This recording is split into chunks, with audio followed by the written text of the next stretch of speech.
Thank you very much for that, Stephanie, and welcome to all of you. These are obviously increasingly unique times, or we probably wouldn't be so familiar with Zoom that we can do it in our sleep. Matter of fact, does anyone but me have Zoom dreams? I think I'm on Zoom even when I'm conversing with my next door neighbors. But that means that there's a lot of change in the air, a lot of challenges to overcome. Jack has now joined us, Steph, if you didn't notice, so he's now in attendance. Jack is a member of an International Academy of Mediators, and he's one of the yeomen that has been a part of that group from the outset. I'm merely an honorary member, but I appreciate so much that these global mediators from literally around the world are some of the best in the world, and they've had an ongoing email listserv for those who are a part of that group if you wish to participate. And over the last several months, it's been really remarkable to me to see how the global mediation world has continued to adjust to the reality of work from home and the technology platforms. And a lot of assistance and suggestions and even webinars were presented and continue to be presented by that group with respect to how best to navigate the world of COVID and remote work. So on a global scale, we are seeing a radical change in the way in which mediation gets the job done. So with that, I would just simply like to thank you all for being willing to participate as you are today and help us continue to make the kinds of decisions on behalf of Tennessee's mediation community that will be in not only their individual best interest, but in the best interests of the citizens we serve. First item on the agenda is to review and approve the meeting notes from the April meeting, which are attached as attachment 2. I trust you've all been able to review them. Does anyone have a motion to accept them or amend them? I have a motion to amend, Larry. Okay, what is that, Stephen? I've got 2 items. First off, of paramount importance, my name. Well, we've got to fix that. We have to fix that. Then if you will turn to page 4, I'm not sure. I thought at the last meeting what we did under Ethics Advisory Committee, C1, I thought what we decided to do was to actually leave the narrative content of that ethics opinion on the website and just mark it withdrawn. And so when I went to the website, it said withdrawn. And then when I clicked on if it was still there, it said no longer found. So did we, I don't remember, did we decide to leave the narrative content on there? That's what the minutes reflect. So it's really not a question of are the minutes accurate, but if someone recalls that we asked that it be taken down, then we do need to change the minutes. Mr. Bridgesmith, this is John. He's exactly right. Commissioner's exactly right, but that was not the intent.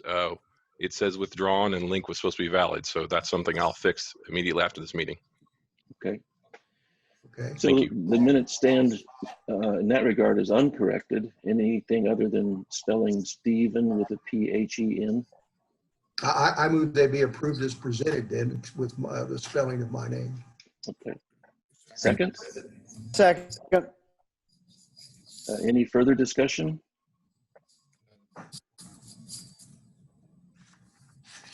We'll call for a vote.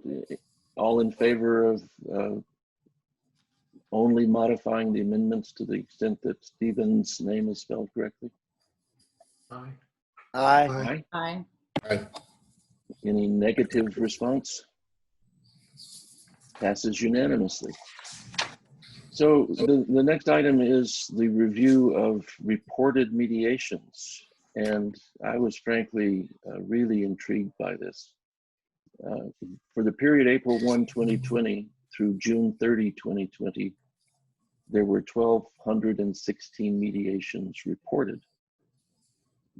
Who can guess, if you haven't checked it, what that same report last year reflected over the same period of time? Anybody want to hazard a guess?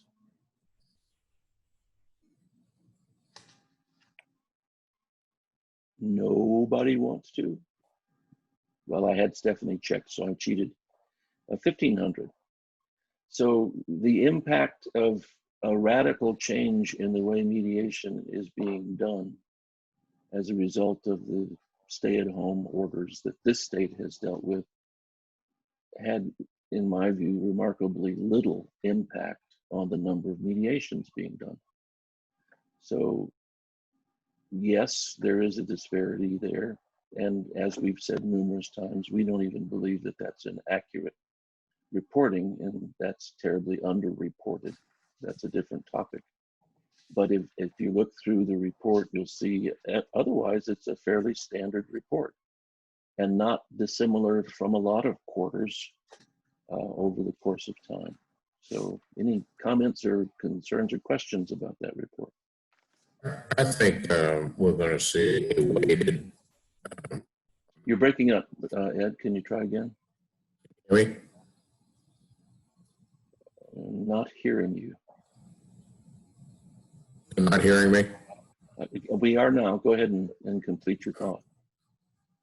I think, at least I witnessed a lot of deferred mediations that were scheduled during a certain reaction to COVID that were put down, and because of docket management during the second half of the year that otherwise I think would have been in that first period report. Overall, mediations will probably in total be the same year end, but we're seeing a deferred posture because of the fact of the COVID scare. If I look at it, my own docket, that's what happened. Other experiences in that regard? Other mediators having similar or different experience? Well, Larry, this is Steve. I got exactly the same experience. A number of people wanted to kick it down the road for a while and see if it changed. And just recently, because of the COVID uptick, then what they've said is, okay, we're going to go ahead and go with Zoom. And so they prefer to face-to-face, but my experience is exactly the same as Ed's. Mm-hmm. I remember in the IAM, International Academy of Mediation, one of the mediators said early on after conducting his first Zoom meeting that resulted in a resolution that the corporate counsel, on behalf of one of the participants, even in the session itself, pronounced, "Why would I ever fly to a mediation again?" So there are pluses, there are minuses, and it's really our job to be sure that we are navigating this difficult time in a way that's most beneficial for most people. So thank you for that. Nothing to do to approve that report, just for purposes of consideration. So the next agenda item is for the program manager to give his report. John, that's over to you. Thank you, Larry. You should see on your screen Alternative Dispute Resolution Commission PM report for the 21st. Thank you for the long hours you've been putting in for committee work to get us to this point. Thank you for the flexibility for all these calls. I have 3 major items that I'll quickly cover, and I'll pause at the end of each one if you have any questions. 3 months ago, we held up these 5 items as goals and possible features for the online mediator portal. And I'm happy to report that we have completed all 3 of them. We didn't know if that was possible, but some allocation of resources, some different projects, it really came together better than we hoped. And so if you have more ideas, please send them so that we can turn them into requirements, and all in the name of transparency for the mediators and for efficiency for the staff and the commission. I've chosen 2 quickly to highlight. We interact with several mediators on a weekly basis out of our nearly 1,400 listed mediators. We now have a customer relationship management tool. Essentially, we can say, did an email happen, a phone call happen, and we can type in what we told the mediator, what we promised the mediator, and what we learned from the mediator, so that no matter who on our staff talks to a member of the public, we have that record. Second, in the past, we would load PDFs from CMEs that were approved onto our website. It was a bit of a cumbersome process, and we had to update it constantly manually. We now have a system for course searching. I'm going to browse through. Mediators can log in.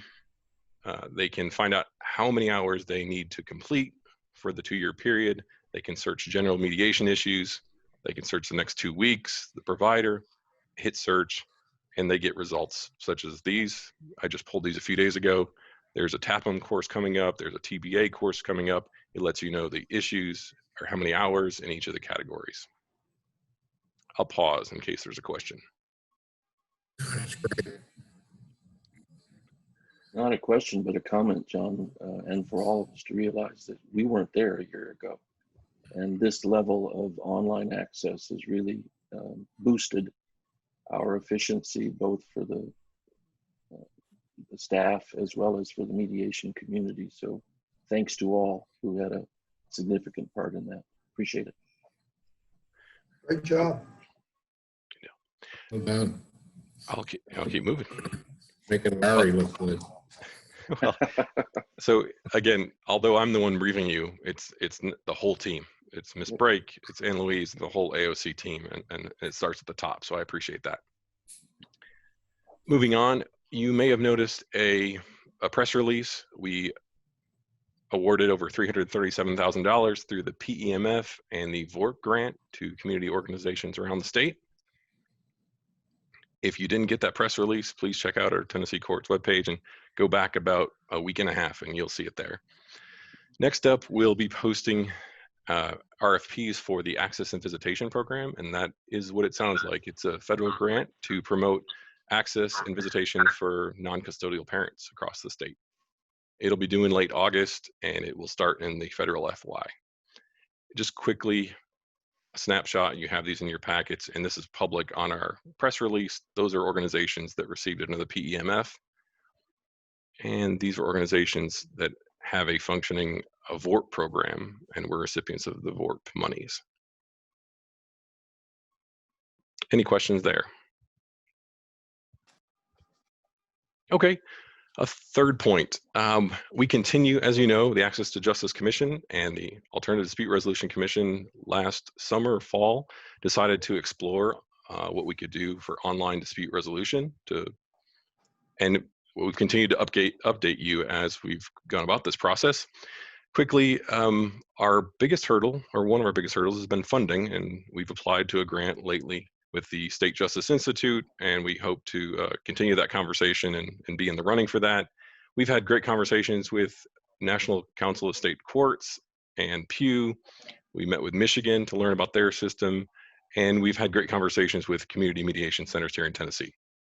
And our ongoing tasks are continue to work with legal aid and look for funding and continue to work on our software. We'd like it to be farther along, but that's where we are right now. Any questions or comments or takeaways for me as the PM, please? Great report, great work. Thanks to all. John, in the Army as a major doing the work that you do, tell us what you did last weekend. Well, I put on my uniform and then I sat at my desk there in my home office, and most of my work was done over Microsoft Teams, if that's what you're referring to. I did not go to Alabama, but I still worked 4 days, longer hours than I often usually do. Over. Was that training? You didn't get any hazardous duty pay. No, I did not. No, I did not. But I was glad to stay at home. I mean, considering the challenging times, we make do. Even the Army has to adjust. Go ahead. Yeah. Larry, while we're digressing for just a moment, how come we changed platforms? What do you mean change platforms? I thought to Zoom? To Zoom, yeah. That was a decision by the AOC because either the director or John can give reasons for it, but everyone at the AOC is using Zoom primarily. But John, Okay. What is the background for that?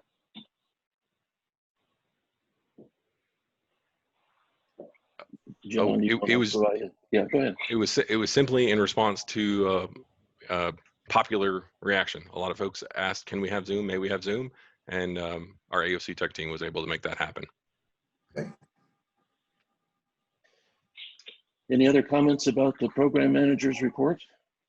Requires no action, it's just for information. Okay, the next item on the agenda is the Credentials Committee. Celeste, we'll turn it over to you. We have a number of applications that the Credentials Committee have approved without any further discussion. I don't know if it'd be appropriate to move for the approval of those 18 applications at this point. I'll defer to you, Larry, if you would like that, or if you would like me to just go ahead and discuss the others that some of which we're going to recommend approval and some of which we're not.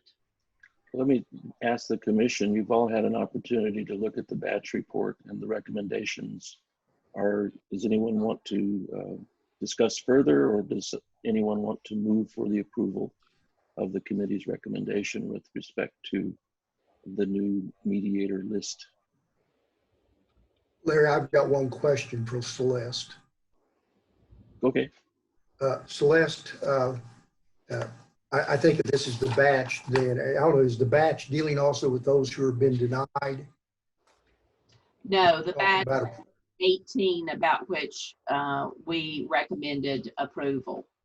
I'll defer my question then, Larry. Okay. Anyone want to move for the approval of that list that's unanimously Lori recommended Reed, by I'll move for the approval of the 18 Okay. that the committee's already approved. Okay, second for that? I'll second Frank, that. I'll second. Any discussion? Well, all in favor, please say aye. Aye. Aye. Anyone opposed? Okay, that list is approved. So Celeste, take us to the other applications you want to discuss. We have some other applicants that you all have received summaries of. The first is Ms. Abernathy, who does not yet have a bachelor's degree, but is working on that. And we recommend deferral of her application at this time. So let's take them one by one. As to the commission, you've all had a chance to review the supporting material. Is there a motion with respect to the committee's recommendation of deferral? I'll move. Ed moves. Seconded. All in favor, please say aye. Aye. Aye. Any opposed, say no. Okay, go ahead, Celeste, to the next. Second applicant we have is Calvin Doty, who is applying for a dual listing. His work experience qualifies him for the civil listing, but not the family listing. So the committee recommends approval for general civil, but denial for family. Again, we've had opportunity to look at all the documentation. Is there a motion for that recommendation? So moved. And that would be for approval for civil and denial for family? Yes. Did I hear a second? Second. Yes. Okay, any discussion? All in favor, say aye. Aye. Aye. Any opposed, say no. That passes. Okay, next, if you will, Celeste. The next applicant is Ms. Eads. She is applying for a general civil listing, and given her work experience, we recommend denial. This is a situation where you would have to put together 2 part-time jobs to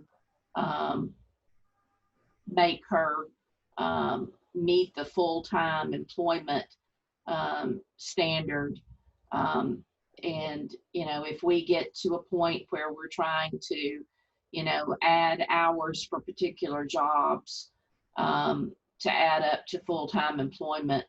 The committee just felt it was not appropriate, and we recommend denial. Larry, that was where, that's Okay, go where my ahead. question is. If I could ask, yeah, I just want to get clarification on that, is that I vaguely recall a discussion about adding together, for example, I went through Ms. Eads and she has 1.3 hours as a legal research assistant at the law school and a law clerk in a law office. And so it's my understanding then, and we've done this in the past, that, and this is just for my clarification, when we say 35 hours or more of work per week, I'm to understand that 35 hours or more per week must be for the same employer. I think that's the understanding the committee is under, Steve, as well. And the reason behind that in our discussion is that you're going to open up a can of worms if you start piecemealing this together and that together and cobbling together enough work experience to be qualified. So we felt like if we set a precedent now, it would jump up and bite us in the futures. And the idea is let's have a full-time job for the required amount of time, and then we'll approve you. Yeah, I just was trying to remember if we had addressed that in previous years and had allowed them to be added together. And so, but I got the rule now. I know it's got to be the same employer. Okay. Do we have a motion for approval of that recommendation? I move to approve it. A second? Second. Moved and seconded. Any further discussion? All in favor of the denial for Brittany Eads, please signify by saying aye. Aye. Anyone opposed? Okay, that passes. Let's go to the celebrity now, Miss Jennifer Hudson. She has a very famous name, Jennifer Hudson.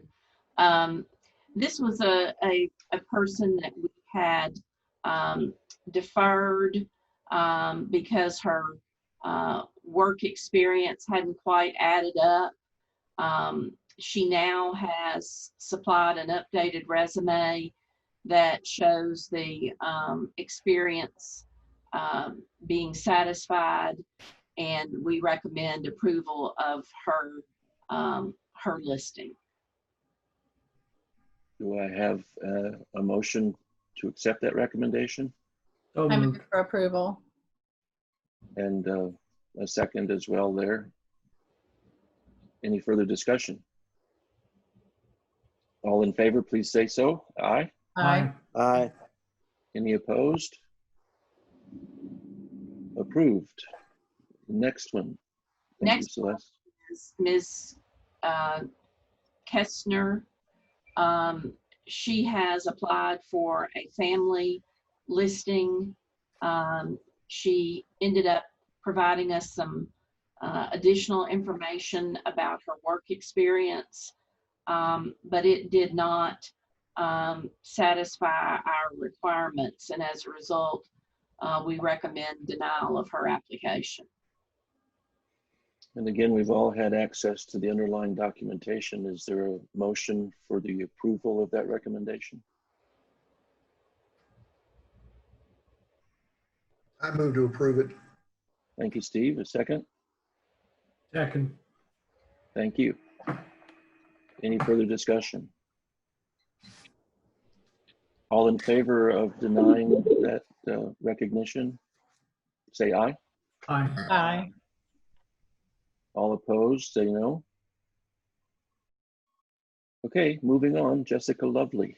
Yes, the next one there was a question about work experience.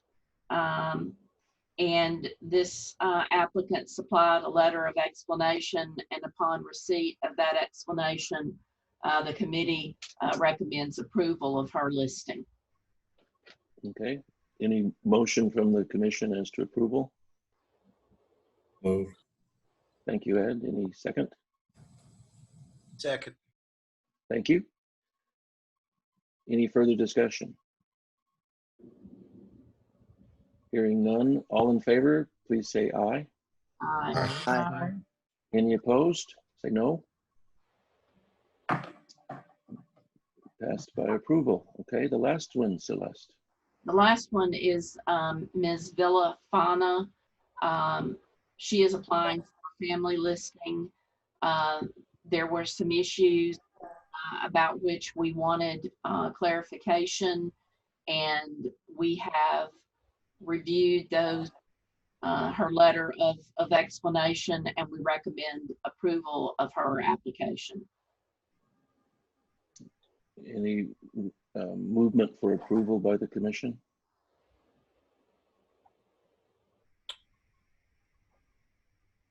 Anyone move approval? I'll move for approval. Thank you. A second? Second. Thank you, Frank. Any further discussion?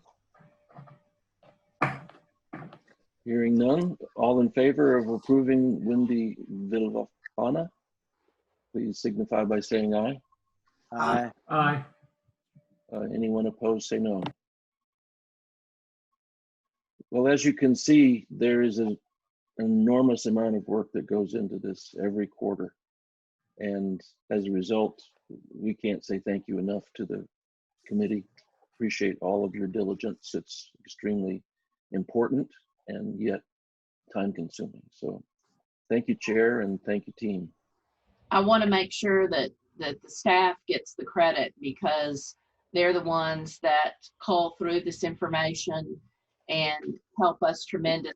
And Steph and John are invaluable with regard to that. Just another reason that they're invaluable. We'll just add it to the list of invaluability. Thank you both. Okay, next on the list is the Education Committee, and I don't see that Linda Nettles has joined us yet. Excuse me, Linda Harris. John, are you in a position to report? Here. I'm here. This is Linda Oh, Harris. I'm sorry. I'm just joining back on, yeah. Okay, didn't see. Sorry about that. So, Ms. Harris, it's in your camp. Tell us what we need to know about these. Okay. Ms. Harris, So, the training waiver request, if I may, if you can't see the screen, the training waiver request of Cheryl Costner is attached. Yes, ma'am. Thank you. yeah, I have it. So we discussed her at our June 15th meeting. She's applying for family listing, and so she did not have Rule 31 training. She didn't take her training here in the state of Tennessee. However, the training that she took was approved by, I think, our counterpart in the state where she is. She took an approved Rule 114 training. It's in Minnesota. She did not apply to become a listed mediator because she's moving to Tennessee. There were concerns that she was not familiar with the forms and court processes in Tennessee. So we recommended deferral until we could research to see about the availability to fulfill at least 6 hours of family law, Tennessee family law. So that's why we deferred it. Okay. Does that require action on our part? It probably doesn't well, require. not the deferral. Not Go the ahead, deferral, Linda. I don't think. Okay, thank I you. don't know if the deferral does or not. Yeah, I don't think so because no formal action is being taken. But if anybody feels differently, please say so. I just think that it's really moot since we've already denied her in the Credentials Committee. Oh, Okay. did you? Okay. Yeah. Mr. Bridgesmith, if I may, so we kept these in siloed processes because they apply for a waiver and they also apply for an application, and we treat it as two separate paths. But when it's brought all together, Ms. Herbert is exactly correct. So isn't it great to know that two different committees operating independently came from the same decision? So that makes it valid. Thank you all. Okay, Linda, tell us about the workshop planning for the 18th annual on October 16th. Well, I think that we're really excited about this workshop. We have made the recommendation to move the event online given COVID-19. I think John mentioned that the Supreme Court had also moved some other training online, or at least the Judges Conference. Is that right, John? Yes, and also an Access to Justice Commission event at the same time in October. Yeah.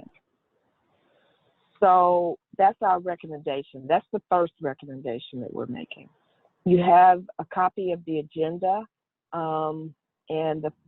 because we're living in a COVID-19 world, the morning session would focus on remote virtual mediation during COVID-19.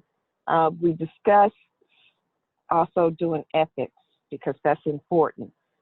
And John brought up a very good point about this, but well, I'll continue with the agenda. Then we would have a lunch dealing with difficult people with one of the things we discussed in the afternoon, but we also discussed elder law or employment law breakout for civil, domestic violence awareness, parenting plans, and MBA for the family session. I don't see my suggestion on here, which was, so in the morning, in the afternoon, I had suggested that, how to deal with documents online. And so same thing with the parenting plan. That's what I suggested. So it is on there. But because there are a lot of documents that you're dealing with, since the morning session was going to deal with lessons learned, we thought it might be a good idea to, in the afternoon, to work with paper online, particularly in the family arena, because they have parenting plans, the MDAs, and how do you get parties to sign documents, or you want something signed before the mediation ends. So that's what we were thinking. John mentioned pre-recording the morning session if we did a demo. And also he mentioned, which I thought was a great idea, maybe pre-recording the afternoon session so that people don't have to sit in front of a computer for 6 hours. They can go back and look at the sessions, the breakout sessions in the afternoon at a later time. And All that's that I would add is we're learning best practices already, and we're seeing other organizations like TBA doing 4 hours on one day with 2 hours of pre-recorded. And some folks are reporting that fatigue in front of your computer is very real, so you still have to take breaks in the middle of all that live presentation. Over. Over. Over. Over and out. Not out. I love it. So first of all, any commentary on the proposed workshop agenda as it stands? This is Frank. Realizing, Oh, Go ahead. I have a question. To the extent that it's pre-recorded, I guess, especially, but maybe this is also a challenge even with the live session. How do we assure, if people are getting credit for this, how do we assure that they actually viewed it, or do they simply certify that they viewed it? So we had that discussion. John, what you want to do? You want to talk Yeah. about that? That'll require a little more research for me, but I know that we have resources inside the AOC for the same types of judges training, and we can watch the amount of time that a person is logged in and monitor and viewing the screen. So I'll get back to the committee on that. And otherwise, it would be just like a CLE that you're self-attesting that you were there. But I'll get back to the committee on that. John, this is Ann Louise. Can you all hear me okay? I've been Yes. quiet so far. Also when we're doing recorded sessions or pre-recorded sessions, the speakers have to submit some questions, true, false questions, things of that nature. And then the people who want to watch them for credit have to answer those correctly. And the questions are pretty straightforward. They're not meant to stump the viewer, but it is something that they would have to have watched in order to be able to answer accurately. Larry, this is Steve. I got just a couple of comments. Thanks, Linda, for your hard work on this. Is that I suppose, can I make my comments now, Larry? Am I on? yes, you're on. Go ahead. All right. I guess, you know, in terms of the title and that sort of thing, I might prefer, Linda, something like, I think Jack mentioned it, best practices in online dispute resolution, best practices and practical insights. That's one comment. The other thing is I'm going to link this up to our promoting the community mediation centers. Jackie Kittrell can put together as I understand it, you might, in terms of this hosting a mediation role play. She has got a role play that she's done for a number of years, and it's an excellent role play. Actually, I did it here in Memphis, and I understand about to her, she would be willing to put that role play online. And actually, I don't know if you had somebody else in mind that would host the mediation role play, but you might want to check with her. Obviously, mediation ethics, I'm finding that the participants' behavior and my behavior change. And so I think that that's a good one. Let me ask you this, dealing with difficult people. Bill Eddy is the guy that wrote the book on dealing with difficult people, and he will actually be speaking virtually in Indianapolis in a few months. I don't know if that's someone, if you know, I know we don't pay anyone, or at least I don't think so. I don't know if you would want some speaker like that, who is the author of the book of dealing with difficult people. And so if that's something the committee might want to look at, then certainly that might be a good idea. That's it. Over. Well, thank you, Steve. Thank you for your comments. So to respond to the title, we talked about whether we should call it ODR and whether people really had an appreciation for what ODR meant, because it encompasses a lot more than what we think we will be covering. And so that's why we came up with the remote virtual mediation kind of title. But we certainly would give consideration to that in our next meeting.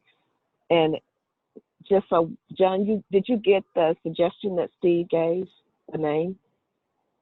I did, Mr. Bill Eddy. Thank you. And then the Jackie Kittrell role play. Mm-hmm. So, Steve, there was some discussion about whether or not we should pre-record the role play instead of trying to do it live. I don't think that would matter as it relates to Jackie being able to do it. Do you think that would be a problem? I don't think it would be, but you know, that's certainly something that Jackie or Sarah Fiegel together, you know, can work out. And so Okay. I don't know, Linda. I don't think so. Wouldn't seem that way to me. I don't think so. Well, thank you. Thank you for the suggestion. Any further guidance or recommendations from the commission to the committee? The overview. I think that's a great program. Yeah, really, again, great work, because it's remarkably different, but yet at the same time completely relevant. So well done, committee. Looks really good. It's somewhat frustrating to think it's topical in October, but I think it's going to be. So. Yeah, who knows? That's the point. And who knows when the next one might arrive. So we all have the opportunity to learn from this experience. Thank you, Linda. You want to go on to the next item? Let's see what else we have. Discussion on Rule 31 online training. And let me just give a little bit of background here, if I can, because this was really a commission that was given to the joint committees, the Education and Training Committee and the Rule and Policy Review Committee. Ed's the chair of one, and of course Linda the other. And so this is the result of the work that they did since our last meeting. So I'll let both of you proceed, but Linda, why don't you begin, if you will? Well, Steve did a great job of drafting the discussion. You should have a copy of that. Mm-hmm. It's Steve's memo to the committee dated July 20th. It presents a question, which was whether participants in Rule 31 training program must physically attend the training program, or may their training be delivered by remote means. So when we met, we didn't have a consensus. We had suggestions that were made. And there were 3 primary suggestions. That's on page 2. The summary of those, the summary of the positions, rather, are on attachment 2. But the 3 positions were: 1, online training should not be permitted, and all training should be conducted with participants physically present. 2, online training should not only be permitted, but can be utilized for the entire curriculum. And 3 was a hybrid approach, which received the most support in our meeting. It was suggested that the 40 hours of general civil training, up to 16 hours could be conducted remotely, and at least 24 hours must be conducted with the participants physically present. So the 16 hours of remote training would be focused on communicating more general information. The 24 hours in-person training would be more devoted to skills, to doing and role plays. With respect to family law and its 46-hour curriculum, a maximum of 16 hours of remote training would be permitted, but participants must be physically present for at least 30 hours. And the domestic violence training would require the physical presence of the participants and could not be done remotely. I think the concern was, and that's why I'm going to stop and I'm going to let Ed take it from there, but I think the concern was that there's this human aspect that people don't get when all of the training is done remotely. And so that sums it up, I think. Ed, if you have something else. No, I think you articulated what our concerns were. Obviously, I think if it were all virtual, you don't get the nuance of the training, you don't get the interaction, which is important in terms of skill set. So I think that's why we. Ed, we lost a lot of what you said because your microphone was breaking up. I don't know if you can try that again for us. Can you hear me now? Hear you now well, yes. Okay. I'll restate it, and if I remember what I said. The committee was concerned that all virtual, we wouldn't be given the skill sets that you get with in-person training, although you could see a hybrid approach, obviously. The question was, what would that proration be? I'm sorry again, Ed, we're not hearing most of what you're saying, so. And it's very good too, so I'm sorry. I know it was stimulating and scintillating. We just wish we'd heard it. I don't understand why you're not, so I can't fix it. Can you hear me now? Hear you now, yes. Huh? Okay. Well, one more time. We're just concerned that it can't be all one way. It shouldn't be all virtual. Doesn't necessarily have to be all in person. That some balance between the two will give the listed mediator the skill sets necessary. And so that's how we come up with the 16-hour.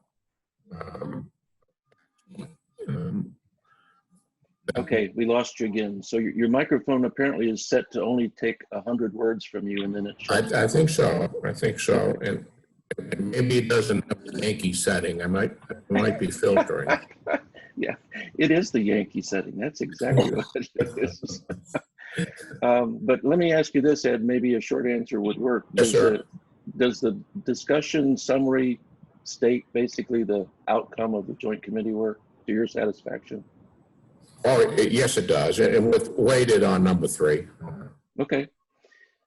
So really, this is, I think, why so many people have wanted to be a part of this meeting, in order to see how this particular topic is addressed. And undoubtedly, there are people on every side of this question, and I don't expect unanimity from us either. But it would be good to have a robust discussion about the issues that are presented, and everybody will hopefully take advantage of this opportunity. The first thing that was asked of these two commissions, or excuse me, two committees, was whether the rule as it presently stands prohibits remote training, and they answered no. And in fact, there was a decision of the ADRC on that topic several years ago, which was provided as well. However, at that time, there was no desire to endorse it, even though the rule didn't prohibit it. So really, we're at the same place a second time with similar questions. And for those of you who have access to the summary, I'm referring to the discussion issues on the last page at Roman numeral 5. And I'll just ask each of these questions and encourage all to participate in the conversation to follow. And the first question is, should some or all of the training require participants to be physically present during the training? So we heard the summary report from those two committees. Who also would like to be heard on that? And because this is a bit more difficult to manage, if you could do me the favor of opening your participant screen and then looking over on the right-hand side, at the very bottom, you can raise your hand. And if you have access to your computer and can do that, please do so. Linda, you can just jump in at any time. I don't think you have access to that screen. But who would like to be heard on that first topic? Well, I would. This is Linda. Okay. So we had that discussion about whether or not we had the authority to say that the training could not be conducted 100% online. And I think we looked to the rule that said that we are responsible for giving the permission to the trainers to conduct the training. And so we are the organization that determines whether or not the training is, sorry, can you hear me? Yes, lost you for a moment. Okay, whether or not the training is compliant with Rule 31. I mean, whether or not we, as a commission, feel that the training course is adequate. So that's how we made that determination. While the rule doesn't say prohibit remote training, we are the governing body. So that's what we took under consideration. Well stated, thank you. Who else would like to be heard on that core question? Yeah, Larry, I can't seem to find my hand raising. This is Steve. Okay, go ahead. Yeah, obviously, we spent a good deal of time in committee talking about this. And I understand the different schools of thought. I also know that the generation now is certainly learns digitally. And probably one day we're simply going to have to catch up with them, of my generation. But right now with COVID-19, and by the way, the community mediation programs, Jackie and Sarah Figo, et cetera, certainly would like to do it live online. I'm not talking about anything except for a little bit of pre-recorded. I've had individuals contact me about, can all this be done pre-recorded? I certainly am opposed to all pre-recorded. It needs to be live. The question, online or physically present. I'm not so sure that we couldn't do a pilot program until the end of the year and get beyond COVID-19 and let it do online. I certainly believe that you can learn by doing in person better than online, but I think we find ourselves in a unique situation. And that unique situation is COVID-19, and other states, Michigan, for example, are doing a pilot program. And possibly we could, with certain limitations and certain requirements that I would talk about, and actually I've suggested a virtual training be approved, a form. But I think that, you know, the community mediation centers would like to do it online with certain requirements. Then it just seems to me that we may want to try a pilot program. Certainly I'm not opposed to a hybrid program, but in any event, my notion is maybe we do a pilot program online and get some feedback and some evaluations. And let me try to help us shape this discussion. And I appreciate all of that, Steve. There's so many perhaps undefined terms in this conversation that it's probably more than a little bit confusing for us. For example, when we say online, we're suggesting that it is remotely accessible through your computer at a website of some sort. But that doesn't decide whether it's live or pre-recorded. And there's a phraseology that's used in remote learning of synchronous and asynchronous.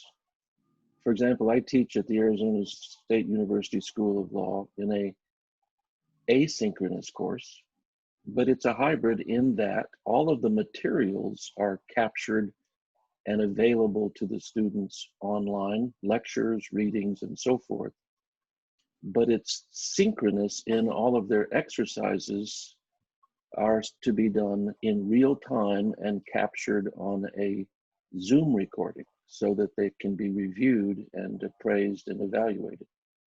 So that's one application of this whole concept. Another is that it's all synchronous, but it's all online, meaning the teaching, as I've done at Vanderbilt Law and at National School of Law, a topic that does require exercises, which are done live and online, but it's also synchronous at all times because it's all being done at the same time in a single Zoom, in their case, setting. So a lot of our confusion here is over terminology, and a lot of these discussion issues weave in and out from each other. So rather than trying to take them one at a time as I began, if within those concepts we can hear everybody who needs to be heard, hopefully that will help. I may have made it worse than it was before, for which I apologize, but in addition to what we've heard from Steve, who else would like to be heard?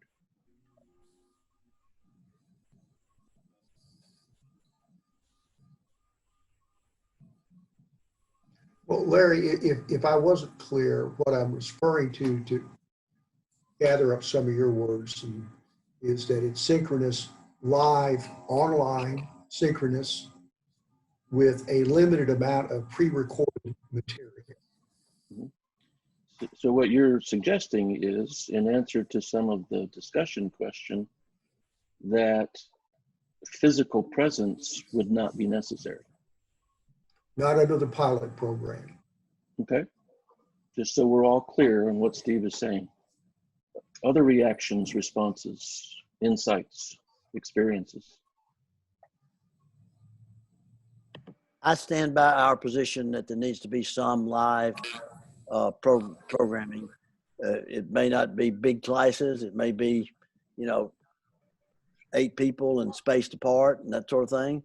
But I think that we don't need mediators so badly that we got to train them online and have them poorly trained. And I don't think you'll get adequate training by not being able to participate in some of the things that I saw happen when I took my live training. I don't think I would have had the same experience or been as well trained or been as capable as occurred with the live training. I'm willing to to be okay with some of it. Court rules, that's what we talked about before. Court rules you can learn online. You can learn legal rights online. You can learn the rules, a third of the Rule 31 mediator obligations. But technique, I don't think you can learn in the same way that you do live, and I don't think we're in such dire need of mediators that we need to train them half-assed.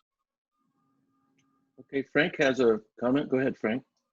I just have a question in reference to Steve's comment. When you talk about a pilot program, are you thinking a pilot program that's a hybrid as we've discussed, or are you thinking because of these unusual times that the pilot program would actually be 100% online? The latter, Frank, only because of COVID-19 and what seems to be the trend right now.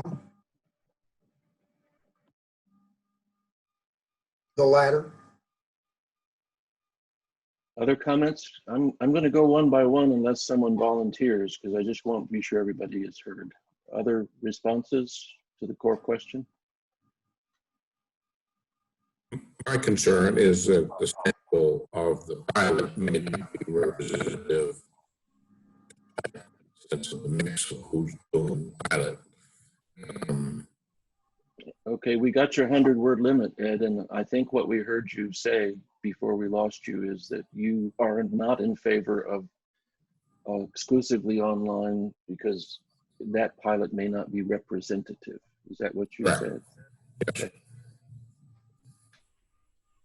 Others? I agree with Jack's comments. I was on this joint committee, and I think Jack's comments sort of represent what my conclusion was after we heard a lot of information.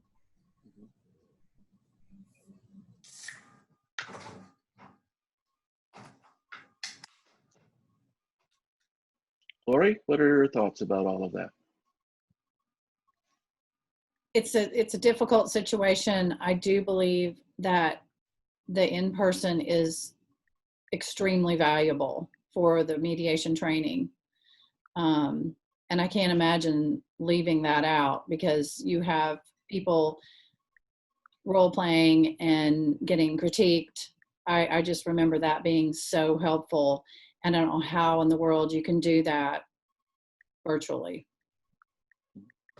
Let me ask, because this has been said by several. Have any of you experienced synchronous, face-to-face but virtual online training? Meaning exercises are done in real time. They're not done in a single room. They're done in a Zoom breakout room. How many of you have experienced that? Stephen and Steph and Marcus. Did I get them all, or did anybody else? Larry, are you asking how many have conducted mediations like that or been trained like that? I didn't talk about mediations. I talked about how many of us on this call have been a part of a training which involved online synchronous engagement by the students in doing the exercises face-to-face, but virtually, not in the same room, but on a platform like Zoom. I got 3 hands. I have 2 as well. Go ahead. Here's Linda Harris, who doesn't have a hand up. But when we considered this the first time back in 2015, I can't remember the name of the presenter, but she did do a demonstration, and she did a very good platform. I mean, it was a very nice platform. But I think it's like any other training. That's good, that's great. But I think it's very different when you're doing something physically, because you go from room to room. I mean, it's different. You're carrying these documents with you. You're interacting with the person there. I am seeing myself a difference in online mediation, and I've only had 2, but online and in person. And there's a difference. There is a difference. I see people they're more calm online sometimes when they are in person. And so I think there is a difference. I think there is a difference. And I think you need to be trained on both. That's just my comment. Well, So I've appreciate seen that. it done. I haven't done it, but you know, I've done both types. Okay, others? Want to hear from everybody. I'll start going down the list.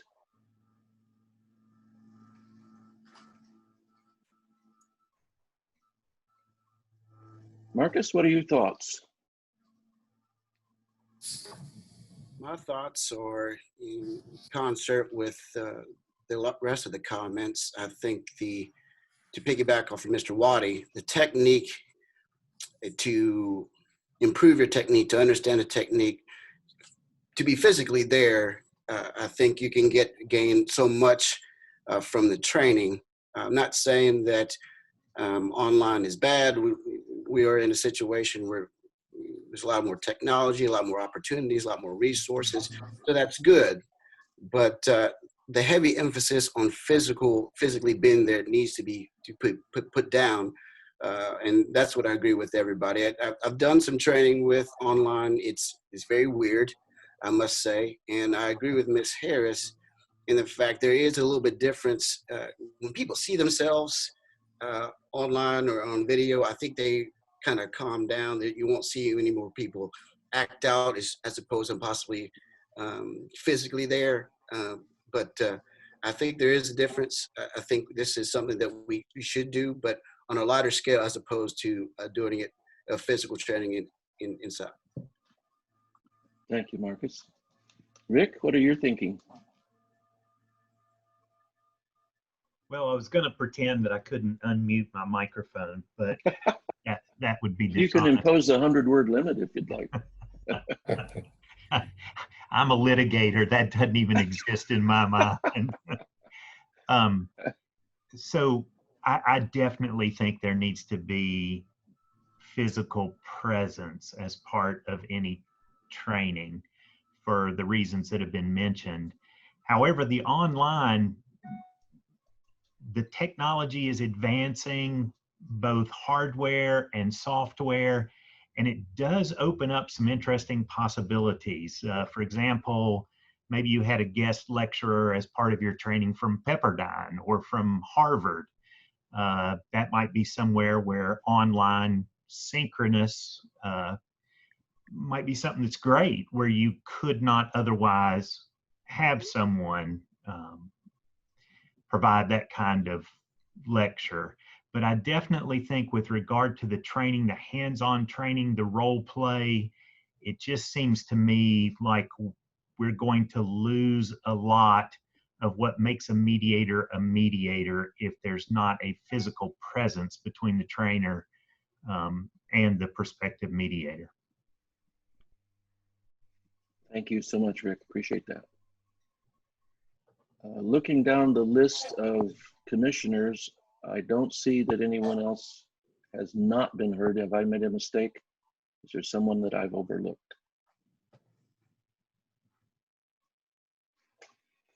Okay, so everybody's had an opportunity to be heard. Does someone want to make a motion with respect to the question of should we approve? We can't prevent online training, but the question is, can we approve online training consistent with the manner in which Stephen suggests by doing a remote, synchronous, but fully online training pilot? Anyone want to make a motion for that? I'll make a motion for that, Larry, but you know, my motion is ultimately going to be tied to certain requirements that are attached. Go ahead and state those requirements. We want to act on your premise.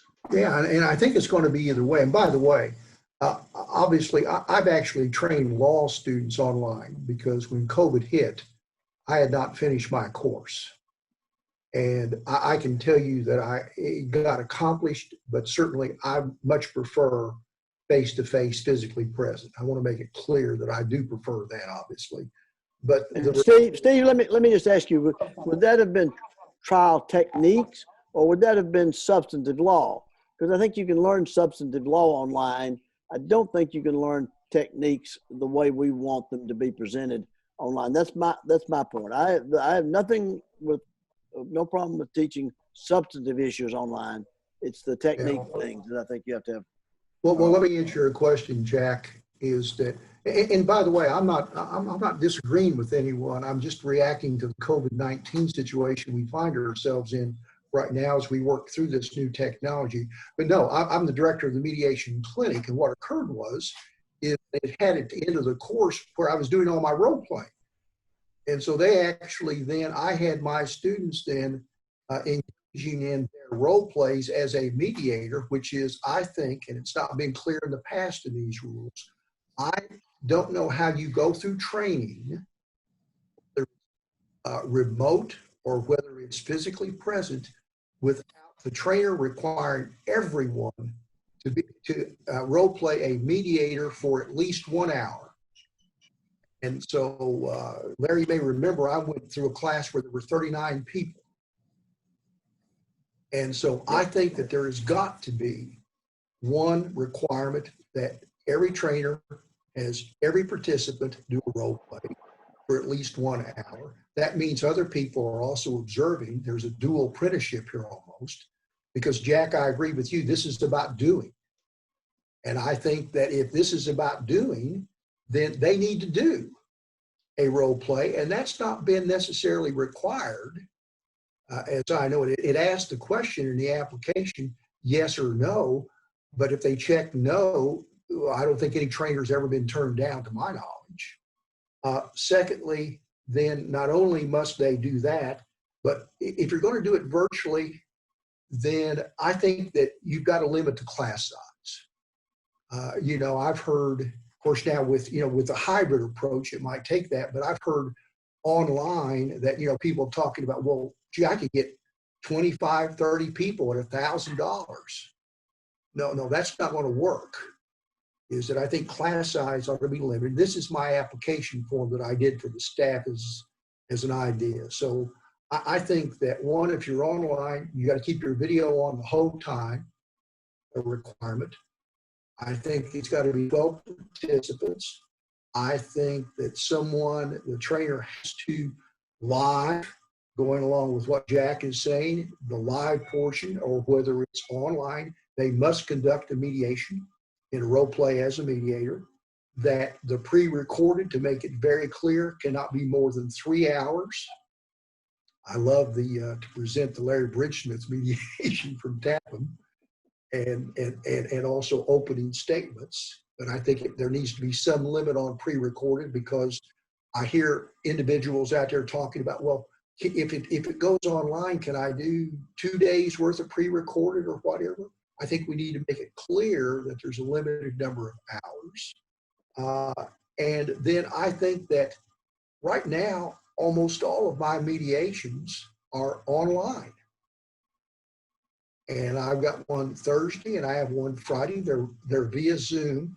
I'm doing that. I think the trainer also needs to have experience and be trained in knowing how to train someone to do a mediation online. I think that's technique, though. I think that's a mechanical skills in a sense. And so my view is that I'm in agreement. We can do a lot of things training online. I don't think you can do the training well on the techniques online. And that's my input. And I'll leave it at that. If somebody wants to try to do a program, if we try to do a program that's all virtual training, first of all, what's the rush? What's the need? Why right now are we in desperate need of more mediators? And secondly, if we do it, I think we ought to do it on a trial and temporary basis, not make it a part of a extended practice.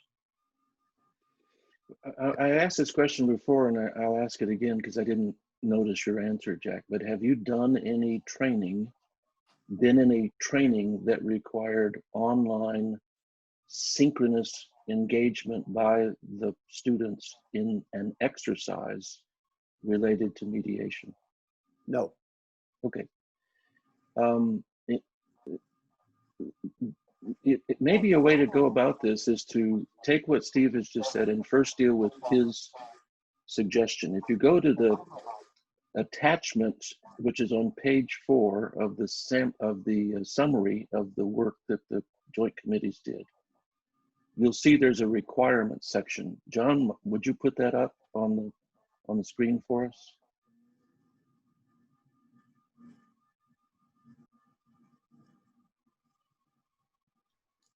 Because I what was I part heard, of the I was part of the committee that put this together. Yeah. yeah, right. So I want to look at these requirements because that's exactly what Steve has just said. I just want us to take a look at them. Look at page 4 of the set of agreements, the set of materials compiled by this joint committee. And on page 4 are a list of requirements. And that's what Steve just recommended, unless I'm mistaken. Steve, is that correct? Well, except for, and again, I want to make it clear, I do prefer face-to-face, okay? But the fact of the matter is, yes, other than item number 1, which I'm willing to do a pilot program, live remote, but yes, right here is the requirements of doing it physically present, and then the other requirements listed here. Okay, so one of those is 5 in your recommendations. All role plays must be conducted when participants are physically present and be at least 1 hour in length. Are you amending that, or is that a part of your recommendation? No, I'm sorry. This was to sort of summarize where I thought the committee was. Right. So what I'm trying to get to, Steve, is whatever your suggestion and recommendation for this I got you. is, does this Yes, list, go ahead. Yeah, it would be amended to this, is that item number 1 would simply be, if you can conduct it online, live, synchronous, okay, all 40 hours. They have to keep their videos turned on at all times. You know, obviously it's a minor matter. Class size has to be limited to 12. They have to conduct a role play, and the role play can be done online, okay? And then there can't be more than 3 hours of pre-recorded material. So yes, item number 5 under my proposal would not require physical presence. Okay, so if I can capture it for the sake of potential motion, as we look at these requirements on page 4, 1 through 8, your recommendation would be that we approve a pilot, which doesn't mean finality, doesn't mean approval for this approach. It just is a pilot without any requirement for live presence of the students together physically. But everything else is synchronous. It's simply done online. Is that a summary statement of what your recommendation would be? That's an accurate summary, yes. Thank you, Okay, Chair. would you like to move that recommendation? I move that recommendation for approval of the commission. Does anyone second that recommendation?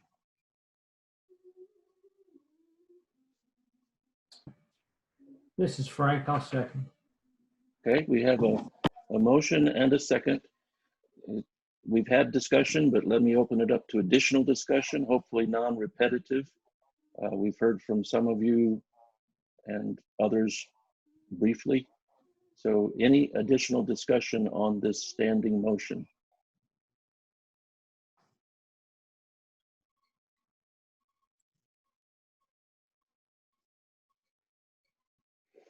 Hearing none, we'll call for a vote. All in favor of Steve's motion, please signify by saying aye. Aye. All opposed? No. No. I heard 3 voices, 1 aye and 2 noes. That's hardly a quorum. So help me out, folks. Speak up, Unmute. those. Speak up, Yeah, those. well, speak up, both of you, both sides. Let me start again. Turn on your microphones, please. And if you're in favor of Steve's motion, signify by saying aye. Aye. Aye. Aye. Thank you. All opposed by no. No. No. Okay, it sounds like the motion doesn't carry, Steve. So is there another motion with respect to the question of online training? Having heard everybody's positions.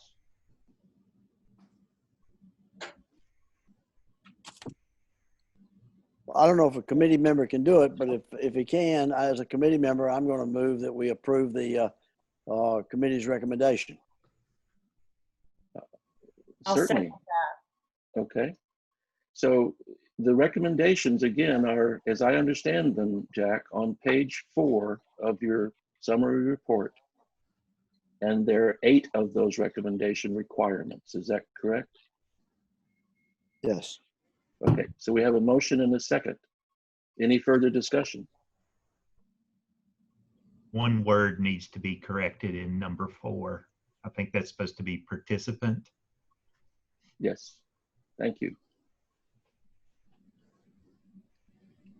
Okay, so does everybody understand the nature of this second motion relative to online training? Because this is not a pilot. This would approve online training that meets these requirements.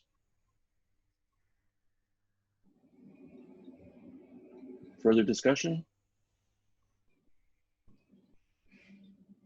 Okay, time to I take a have vote. one question, Larry. I'm sorry. Yeah, that's all right. What would be the harm of approving it as a pilot? What was the question? Frank I asks would what would be the I would harm. like to, Larry, I'd like to amend my motion to say that we have a pilot training program according to what's outlined by the committee. And then we can review it after it's been in place for a while. Okay, may I ask, and I don't know if I'm crossing Robert's rules here or not, is there a period of time you think would be an appropriate pilot term? I think we need to have at least a year, maybe through the end of 2021, because I think we're going to be in this pandemic situation for the next year, year and a half. But I say we reconsider it at the end of at the last meeting of 2021. Okay, that's a year and a half pilot. Yeah. Without approval, we're not changing the rules for approval of online training. We're simply testing it. Is that what I'm understanding, Jack? Yes. Does everybody else understand it? Are there any other discussion items? Yeah, Larry, I do have one other. If you look at item number 1, if you remember what the committee discussed also was the family. I think that item number 1 should reflect item number 3 under the committee's recommendation.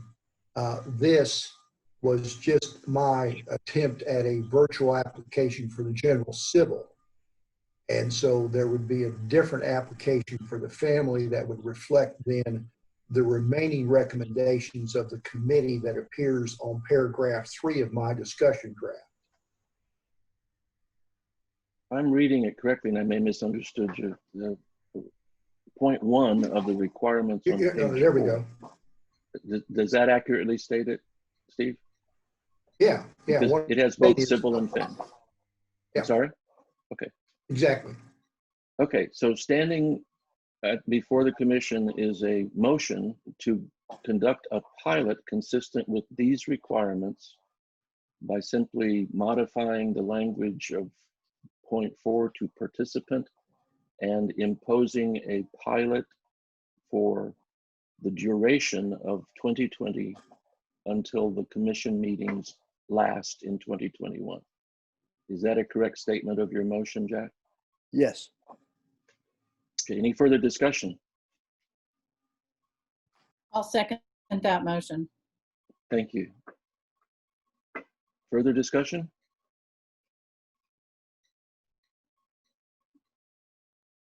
Hearing none, all in favor, please signify by saying aye.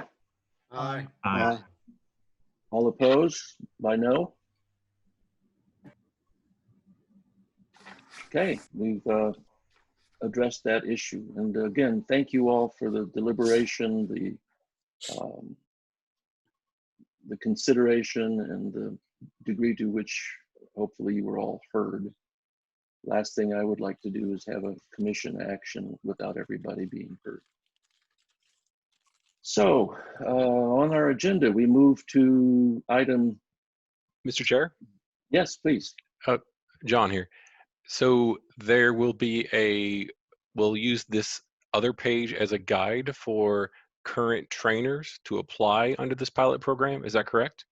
Yes. And then that will go before the training committee, the current standing training committee, for approval. Over. That's my understanding. Anybody understand it differently? Okay. Yes. Thank you, sir. Thank you. So Steve Shields, talk to us. That's Stephen Shields, of course. Talk to us about the Pro Bono Mediation Advisory Committee.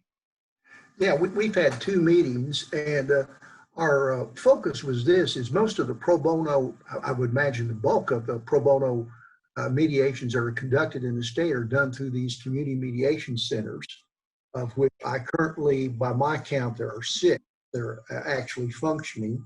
And so we actually held a meeting for the first time. Larry, you recommended it. I was the idea of having a collaborative conference with all the community mediation centers.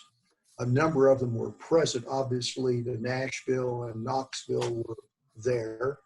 And so what we gathered their suggestions. Then we met again as a committee on July 17th, this past Friday. And the purpose of that was to call through those suggestions and to come up with some suggestions then for the commission to approve. And so they appear then at the end of the committee notes. Thank you, Steph, for excellent notes. And as a result, and we came up with, and we called out, we came away with 5 ideas that we think were doable by the commission. And I think there may be one other here, is that if they appear, then here we go. List then what I think are the current community mediation centers. There, of course, the National Conflict Resolution Center in Nashville, the Community Mediation Center in Knoxville, the Mid-South Community Justice and Mediation Center here in Memphis, Cumberland County Dispute Resolution Center, the Community Mediation Services in Anderson, and the Mediation Center in Columbia. I think I've got all of them accurately, but they would be listed on the website. And indicating then if you wanted to volunteer, then certainly with the contact information. We would then allow, the second item was to allow them to also have a spot on the newsletter talking about their particular community mediation center and how you could volunteer. Then in addition, I want to skip down to 5 because it links to this knowledge of the community mediation centers. Steph reminded us that we also said we would add a page in the new Mediator packets that would include then a list of the community mediation centers and contact information, which would then in some way promote the community mediation centers to get volunteers. Then the other thing we talked about was some free tuition spots.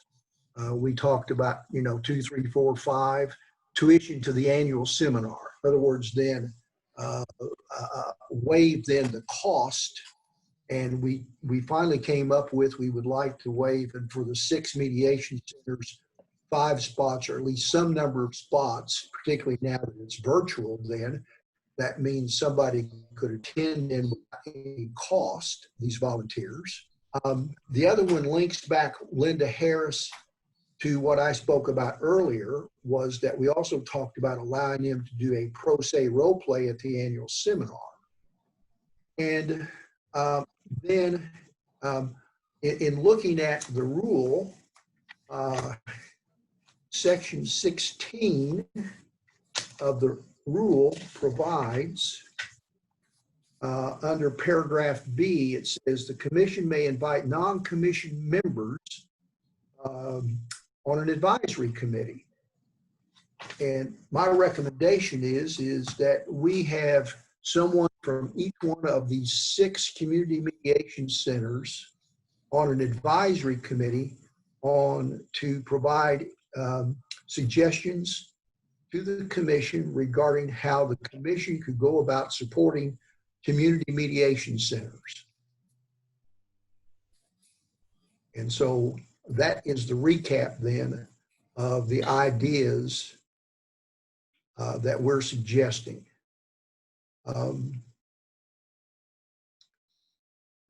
Okay.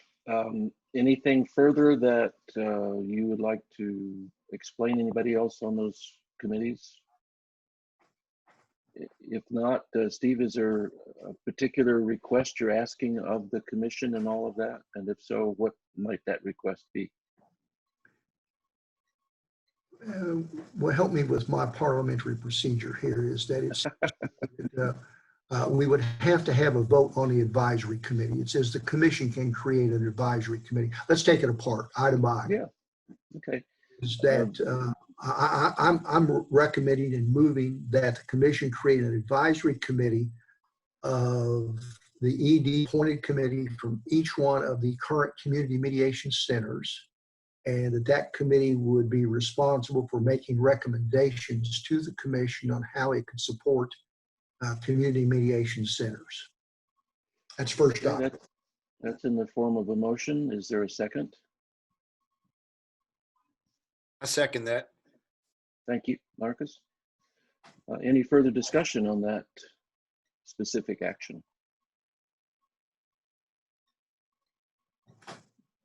Hearing none, all in favor of that motion, please signify by saying yes or aye.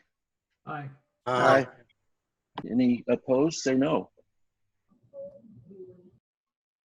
Okay, your motion carries. Steve, anything else you would ask of the commission?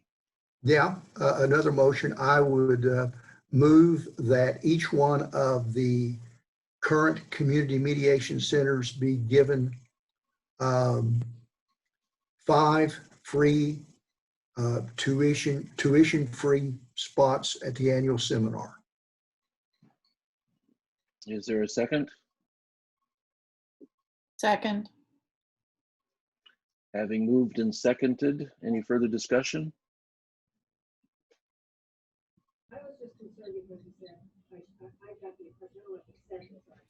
Okay, all in favor, please signify by saying aye. Aye. Aye. Aye. All opposed, say no. Okay, you're on a roll, Steve. 2 passes. So anything else you need to ask of me? I better keep on a roll. I don't know, but stop while I can. I feel like I'm in baseball now. I'm not run. Is that tell me this, listing of CMCs on the AOC website. Do these other items, do you believe, Larry, require commission action listing of CMCs on the website? Well, I'll make a motion that we list CMCs on the AOC website. We give them and I'm going to link it together in one motion, and that we give them an opportunity to have some sort of piece in the newsletter, that they can in fact invite them to have a piece in the newsletter about their program, and that we include in the mediator's packet information about each one of the community mediation centers so that they would know how to volunteer. Okay, is there a Steve, do second you to really that think motion? the last 2 parts of that are necessary? Aren't they just purely administrative things? Well, Jack, that's what I'm asking. I'm afraid that's those seem more to me like administrative matters, operational matters, and not policy matters. I would suggest to you that you revise your motion to cover only the first thing, and that the second be a recommendation to the staff. Okay, I so move. Thank you, Jack. To be clear, are we simply saying that your motion is to list all CMCs on the AOC website? That's right. Okay, second to that motion? I second. Further discussion? Mr. Wordsmith, John Yes. here.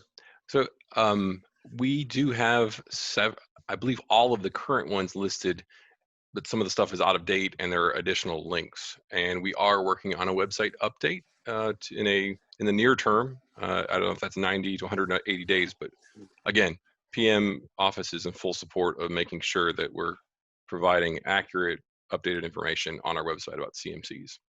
We're working on it logistically. Over. Okay, any further discussion? Just to be clear, all in favor of the motion to be certain that our records reflect that the CMC should be listed on the AOC website, say so by saying aye. Aye. Aye. Aye. Any opposed, say no. Okay, 3 for 3. Now that's batting 1,000 there, Steve. Are you going to stop now or move forward? Let me finish my report, I guess, Okay, is please. that I have a motion that Steve has no more motions. I'm gonna move as quickly as I can. Ed. They're just a report, and it's actually listed in my committee report, and that is I'm working through the staff like Linda Harris and I did a year ago, and we went to the various judges conferences, and so I'm working through the staff in order for the pro bono committee for us to make a presentation to the annual conferences, judges' annual conferences, and promoting obviously mediation. The last thing I'm working with some of the community mediation centers to develop a video about volunteering and the mediation programs that the advisory committee might want to suggest that they place it on the AOC website. So that finishes my report on the pro bono committee, Larry. Thank you.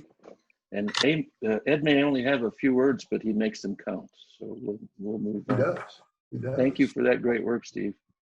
We Well done. also have, I'm sorry, go ahead. Well done. Yes, indeed. Grievance committee. Is there a report on grievance committee work? Mr. Bridgesmith, if I may. So, Yes. Of course, it's a confidential process, but as PM, I manage the grievance process. We do have 2 mediator complaints presently, and the respective chairs are following the process in 11 Bravo 3.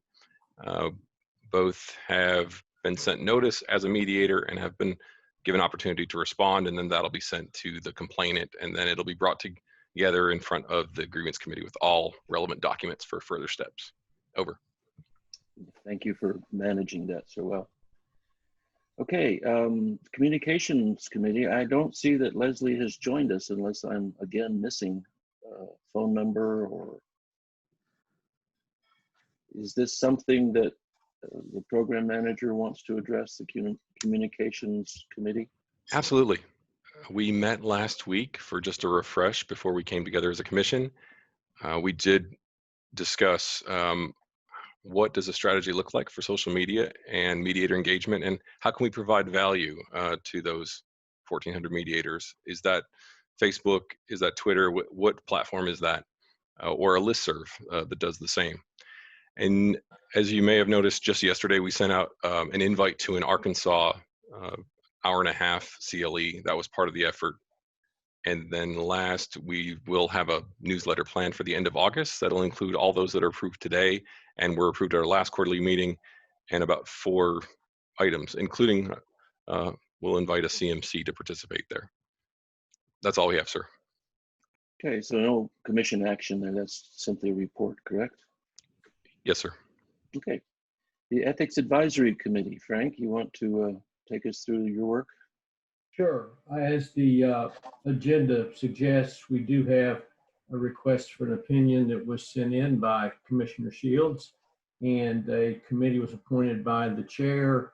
The committee met on July 9, and there's a draft opinion that is circulated. And so that should be done shortly. Okay, no action needed at this time. No action needed at this time. Okay. Steve, one more shot. Ad hoc committee. Oh, the ad hoc committee has completed its assignment, and the commission approved the paragraph, and it is now appearing on the website. Mission accomplished. Very good. And no action required. No action required. Okay. Well, looks like that's everything. A mere reminder that the next application deadline for new mediators is the 20th of August. This will be a fascinating example of impact of COVID and training and all of that. We'll await those numbers with anticipation. And our next quarterly meeting is the day before the virtual event. And if everything stays the same, that likewise could be a meeting as this meeting. Just so you know, it's scheduled for the 15th at 10:30 a.m., just like this one was. So, Anne Louise, you had something you wanted to share with us. Please let us know. And thank you, Larry, and thank you, everybody. I'm really excited that this was able to be streamed over YouTube. I'm looking forward to seeing how you all being the guinea pigs will help our other commissions at the AOC. So I really appreciate that.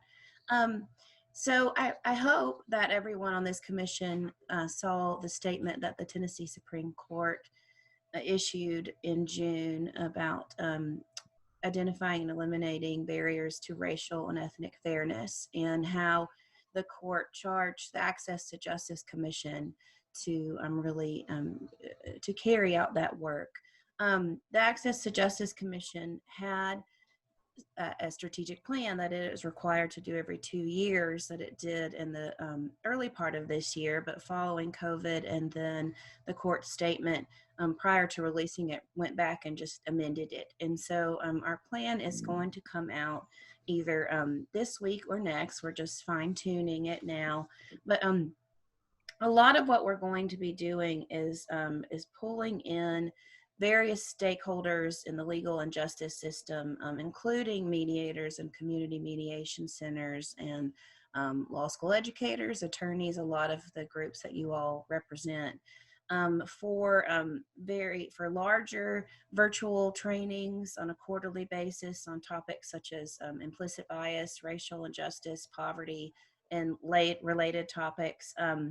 We have an event, John referenced briefly in October ourselves, that was going to be an in-person half-day event, and now it's been switched to virtual, but it's that event is tailored to committee members for the ATJ Commission or partners, which we consider the ADR Commission a partner. That event is going to focus on racial injustice issues and how the Commission can carry out the court's charge for us. We're going to be having virtual town halls that are going to be set up through our pro bono and faith-based initiatives committee.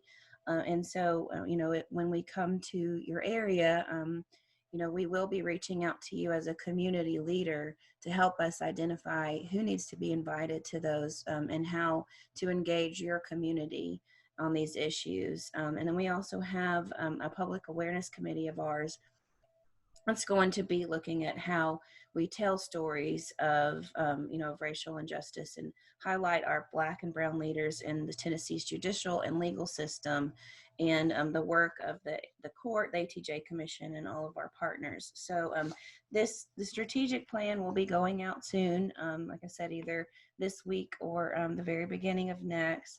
But I, as the Director of Access to Justice and then members of the ATJ Commission, really value this commission, the ADR Commission, and the mediators' input and the community mediation centers, and the people that you all serve. We think that you're a valuable player in the judicial and legal system. And so we want you to be involved. We will be asking for help and your guidance and expertise. And please reach out either directly to me or always you can go through John and Steph. There's a lot of things on the horizon for the Access to Justice Commission and in these areas, and we just really value again this commission, the ADR Commission's experiences, and hope that you will be engaged with us and help us carry out the commission's strategic plan. Thank you, Annalise, and that's really great work that we want to support and be attentive to. Will you be providing us with invitations to those events that you want us to engage? Yes, the big quarterly trainings, we will have the first one in this calendar year.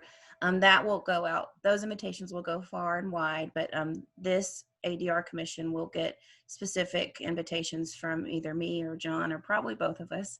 And then for the virtual town halls, as those are set, you know, we will let you know when we're coming to your area. Again, it's virtual. So we will do that. And then our event is on October 12th. Yes, you'll get a specific invitation and you know how to register. It's a free event, but we do need to track who's coming, and we have things of that nature. So there'll be a registration link specifically for that event too. Well, thank you so much. I can think of no better note to end on than just think of the new Zoom meetings we'll get to participate in between now and the end of the year. So I will certainly entertain a motion to adjourn unless there is additional business that anyone needs to raise. So moved. To adjourn? To adjourn, sir. Okay, thank you, Frank. Second. Do I have, well, we got a second. Do we have approval by unanimity and acclamation? You do. Yes, we do. Thank you all. Appreciate your hard work. Take care. Thanks, Larry. Thank you, Larry. Thank you. Appreciate you. Thank you, Larry. Bye-bye.